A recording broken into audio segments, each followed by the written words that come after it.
T'es-tu déjà demandé ce que ça fait de voyager sur le bateau à vapeur le plus célèbre de l'histoire ? Je parle du Titanic, bien sûr. À ce propos, l'autre jour, j'ai vu un documentaire sur la façon dont l'acier de ce navire a été assemblé. C'était impressionnant. Oh, tu connais déjà cette histoire ? Dommage. Comme nous le savons tous, la fin fut tragique, mais la bonne nouvelle en revanche, c'est que tu pourras bientôt faire un voyage sur le plus grand paquebot de tous les temps, sans risquer ta vie. Depuis plus d'un siècle, l'histoire du Titanic fascine les habitants du monde entier. Par bonheur, l'homme d'affaires Clive Palmer, l'un des hommes les plus riches d'Australie, est lui-même un grand fan. En 2012, il annonce son projet de construction d'une réplique du légendaire navire. Et cette décision est prise exactement 100 ans après le naufrage du Titanic dans l'Atlantique Nord. La volonté de Palmer de recréer l'expérience est si forte qu'il a nommé sa compagnie de croisière Blue Star Line. Il s'agit d'un clin d'œil à la White Star Line qui était propriétaire du Titanic original. Et si tu doutes encore de la sincérité de ses intentions, laisse-moi te dire que cet homme a déboursé plus de 500 millions de dollars pour que son rêve devienne réalité. Et 7 ans plus tard, la construction touche enfin à sa fin. Il faut espérer que tout cet argent et que tout ce temps soient bien investis. Les designers et les historiens ont veillé à ce que l'intérieur soit le plus conforme possible au modèle d'origine. Il est vrai que nous avons la chance d'avoir des tas de photos du premier Titanic, donc la comparaison ne sera pas trop difficile. Comme tu le sais peut-être, les gens les plus riches du monde se sont empressés de réserver leurs billets pour voyager sur le Titanic. Des dizaines d'hommes d'affaires et d'aristocrates étaient parmi les passagers de première classe, et ils exigeaient une attention toute particulière. Eh bien, ils l'ont eu, car le navire était connu non seulement pour sa taille colossale, mais aussi pour ses commodités de luxe. Imagine, il y avait à bord de ce splendide navire, il y a plus de 100 ans, une bibliothèque, une salle de sport et même des bains turcs. Pour $1, tu pouvais accéder à des chambres froides ou chaudes et à des hammams pendant que le bateau sillonnait tranquillement l'océan. Il y avait aussi une piscine chauffée à l'eau salée. Elle était plutôt petite, mais bon, ce n'était que le deuxième navire à disposer d'une piscine à l'époque, donc c'était tout de même assez impressionnant. Ce premier genre de piscine a été inauguré 1 an plus tôt sur le navire jumeau du Titanic, le RMS Olympic. Toutes ces salles seront reproduites à l'identique dans le Titanic 2. Tout comme son prédécesseur, il sera équipé d'un terrain de squash et d'une salle de sport, et sera pourvu des tout derniers équipements de fitness, du moins dans le respect du style et des normes de l'époque. En 1912, il y avait des rameurs, des vélos et des chevaux électriques. Les passagers pouvaient s'entraîner seuls ou avec l'aide d'un entraîneur, donc peu de choses ont changé jusqu'à maintenant. À part les vêtements, bien sûr. As-tu déjà fait du sport en robe longue ou en costume ? J'en doute fort. Les animaux ont aussi apprécié les soins à bord, surtout les 12 chiens qui disposaient de leur propre niche. Leur propriétaire avait en fait l'intention d'organiser une exposition canine pendant le voyage, mais malheureusement, l'iceberg s'est mis en travers de leur chemin.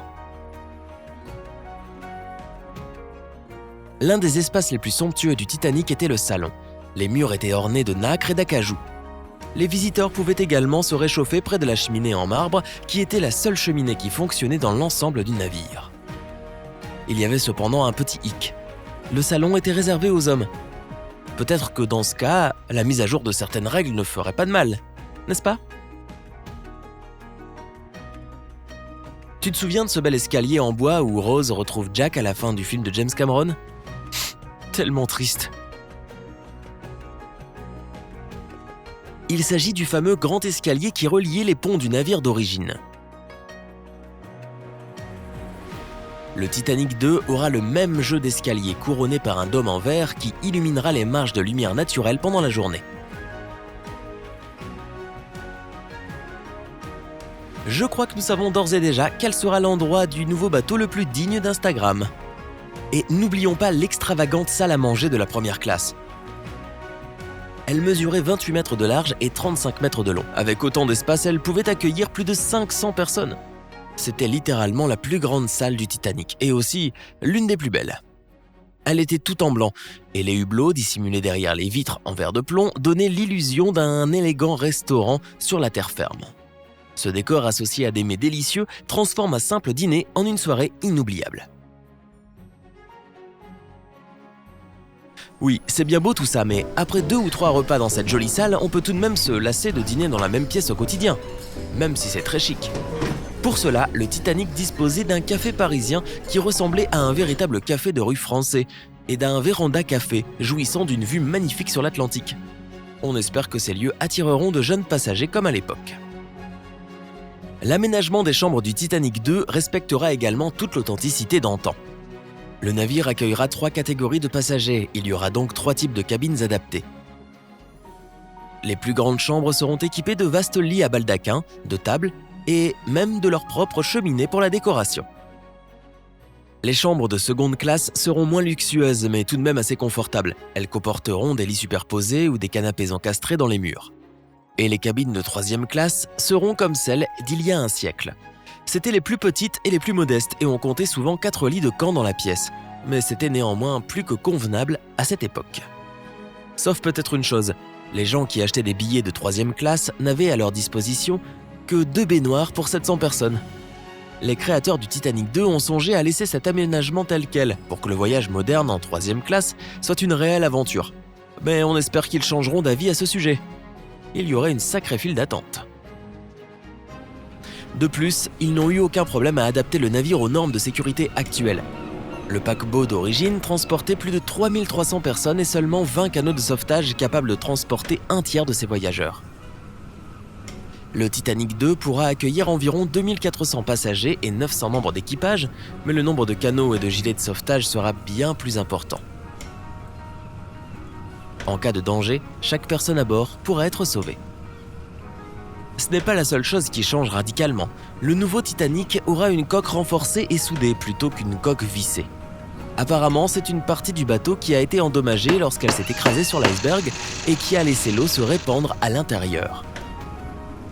Le nouveau paquebot adoptera également un moteur diesel plus efficace. À l'époque, le navire fonctionnait à la vapeur qui était produite dans d'énormes chaudières. Le Titanic 2 aura un pont supplémentaire, élevant le nombre total à 10 au lieu de 9, comme c'était le cas en 1912. Ce nouveau ponton sera utilisé pour ranger la bonne quantité de canots de sauvetage. Il y aura aussi plus d'escaliers pour que les passagers et l'équipage puissent atteindre les autres étages plus rapidement en cas d'incident. Et bien entendu, le navire sera équipé de systèmes radars et de satellites de dernière génération qui lui permettront de prendre la mer en toute modernité. Imagine des gens en short et en mini-jupe dans les salles traditionnelles du Titanic. Bizarre, hein ? Pour permettre aux passagers de revivre pleinement cette époque révolue, l'équipage distribuera de grandes robes et des smokings. Ils ont même pensé à renoncer à Internet ou à la télévision à bord.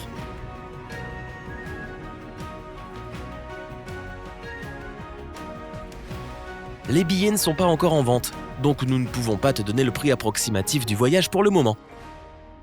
Mais même sans Wi-Fi ou sans bain privé, le voyage sur le Titanic 2 coûtera certainement plus cher qu'une croisière ordinaire. Son voyage de lancement est prévu pour 2022.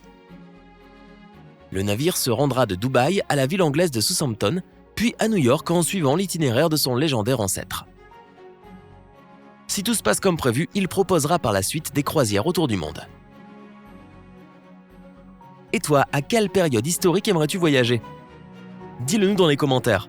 Si tu as appris quelque chose de nouveau aujourd'hui, alors donne un j'aime à cette vidéo et partage-la avec un ami.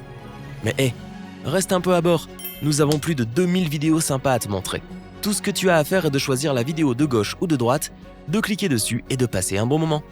Reste avec nous du côté sympa de la vie.